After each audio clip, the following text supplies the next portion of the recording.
morning, Tomlin Middle School art students. This video is for my 2D1, 2D2, and visual art students. This week we'll be exploring more perspective-oriented drawings. So let me tell you all about it in just a moment. So for the past couple weeks, we've been exploring perspective in an array of different ways. I have given you all kinds of different architectural resources, as well as digital resources and drawing, as well as cool little videos where I show how perspective can be used for making things look smaller or larger.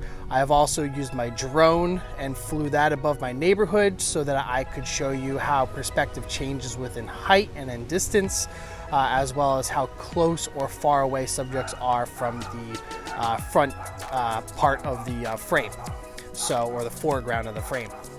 So now that we have all this information and all this stuff kind of built up when it comes to 1-point perspective and 2-point perspective, the last thing we're going to be working on is 3-point perspective. Now, my 2D2 students, that is essentially what your whole project is over, but I wanted to cover all of the other perspectives too, so you have a more familiar idea with all the different information.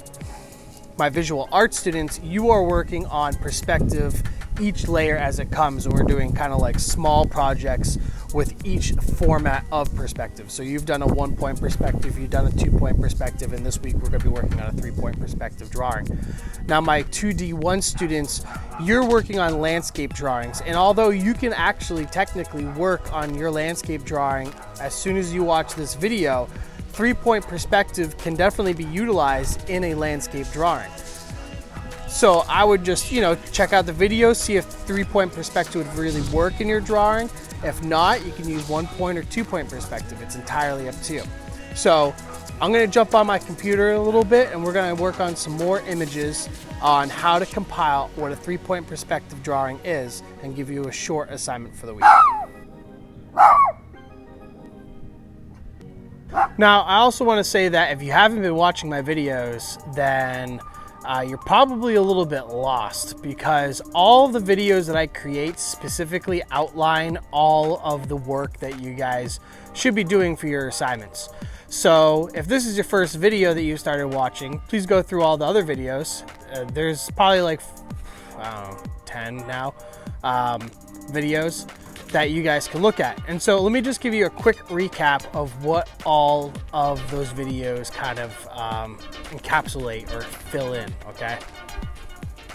Now, I'm mentioning all this information so that if you are behind, you can easily be caught up. Now, a lot of the students who are a little bit behind, I have given them lists of everything that they need in order to get caught up quickly and efficiently with all of the links that are necessary for that process. So, but just as a recap, let's just talk about all the different things that we've done up until this point. So the very first assignment was to post a picture of an artist that I provided as a list. So choose one of those artists, post one of the images by that artist with a name and a date of the work that had been completed, and post it to the Edsby wall. That was the first assignment. The next assignment was to work with 1-point perspective. I asked for 3 contour drawings of a 1-point perspective drawing. The next assignment was 2-point perspective. I gave you a worksheet to work on for that. And then now we are working on the next part, which is to work on 3-point perspective, which is what we're working on this week. Now the final projects will be started on Wednesday and will close out next Wednesday, so that we have a couple days to kind of float into the weekend, and then the following week we're going to be working on a brand new chapter. So try to get caught up on these assignments if you haven't, so that you can get into the next chapter without having any problems slowing you down, okay? So let me get to my computer so that we can work a little bit more on 3-point perspective. Hey guys, here I am back on my computer, just getting things ready and set up to show you what 3-point perspective looks like and how to compile 3-point perspective using all the different things that we have been talking about and working on up to this point. We are still going to be using the same 3 components: the horizontal line, the converging lines, and the vanishing points. The only change is now we have a third vanishing point. So let me share my screen and show you how to put together a 3-point perspective. So same setup as normal. Here's my video of me up in the top corner, right there. And this is the same size paper as yours. It's 8.5 by 11 inches. And what we're gonna do is, let's zoom in just real quick. And the first thing that we're gonna do, as always, is establish our horizon line. So I'm going to put a quick line across the page, just like so. And now we have to establish where our 3, or at least to start off with, our 2 vanishing points. So I'm gonna put a vanishing point here and a vanishing point there. I want this to look as though I am looking down on an object. And the way to do that is to place it below the horizon line. So I'm gonna place this object right in this area here. And the way that we start this off is by taking and making our converging lines over where we want. So I'm going to place the converging lines like so. And we're going to create a second set of converging lines just like this. Now it looks a lot like 2 roads intersecting, which is exactly what it's supposed to look like. Now, we have done this in the past, and now essentially what you would do is just make this into like a box. But now we want to extend those lines and make it so that the object looks tall and that we are looking down on it. So let me get a different color here, and we're going to put the third vanishing point down here. Now, each of these intersections here, here, and here are going to connect to that vanishing point. So let me just get rid of those. And I have a line from here, like so, to here, just like that. A line from here to here, and a line from here to here. Now it looks very similar to an object as though I am looking down on it. Now the same thing can happen if you want an object to look as though you were looking up at it. Let's take a different color here, like green. I'm going to put my object like this and create my intersecting lines like so. Very similarly, like that. I'm going to put my next vanishing point in orange right here. Actually, let's put that right on the horizon line, like the object is sitting right on the horizon line. And we're going to take those 3 points just like so and connect those in just like so. Now, as you can see, the object seems as though we are looking up at it. Now, it looks a little skewed because the horizon line and the object vanishing point are at the same point. But what I would suggest is that you don't normally want to place the object directly on the horizon point. So I'm going to put it down here like this, and you'll get a better idea of what it's supposed to look like. So from here to here, from here, and we're using that top point because we can't see the back because we're looking up, and here. And now, if I just simply get an eraser, I can erase this point here, and it looks a lot more like a tall building than it does just a bunch of lines. So let me just thicken this line up real quick. And to add things like value to it will really help create the dimension of the object. So if I take something like, let's stay with this color that we have, and I fill in the space here, and here, and here. Oh, it's because that's already, let's make that green. So I can show you how value really makes the object have more dimension. Pick the same color, and now fill it in. Just like so. And let's do a darker one on the other side, like so. And get my brush, I can just brush in some of those lines.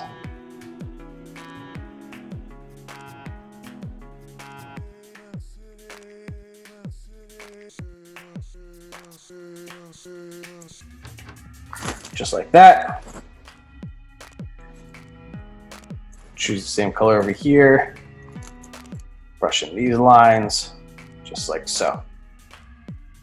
Now you can see how the object looks clearly like we're looking up at it, and we fill in these ones here as well so you have a better idea. Let me get this blue. Let's do a bright blue on one side, bright blue, oops.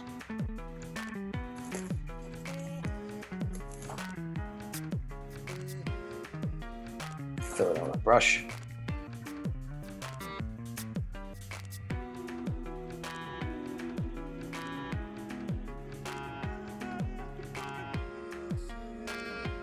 Like that. And let's get a darker one on the other side. Let's see if I can fill in this side easily. Yep, that side worked. And get my brush out, just get rid of this line.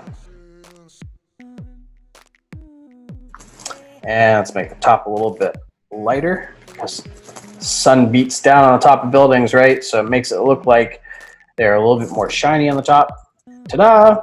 So that's how you make a 3-point perspective, either looking up at an object or down at an object. Now, obviously you can extend this, right? You can make more buildings than just one, especially for my 2D2 students who are making cityscapes. This object, you want to have multiple buildings, right? So let me get out a different color, like let's do green on this bottom one. And you can do multiple objects with the same vanishing points. So let's take like something like this, and let's make a vanishing point like so. Oops, take that out. It was too small. So there we go. And you can continue this line here.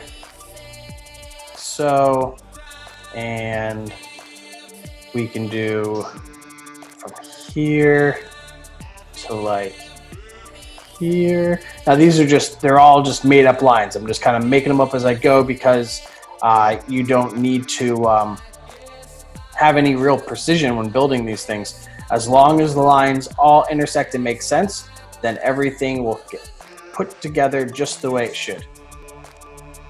So, and I'm still using the same vanishing points. So now that I have my top of my building set up here, I can go from here now to here, and from here to here, and from here, which is just off the screen, to here.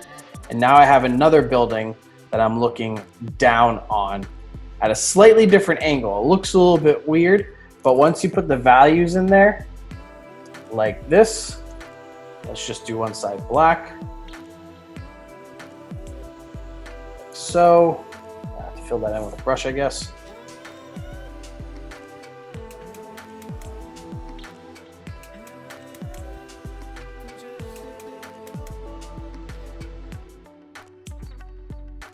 Just like that. And let me do the other side in like a gray. And fill this in.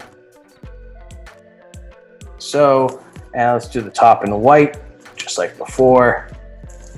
Or like a lighter gray, how's that? Like that. And you do that with a brush.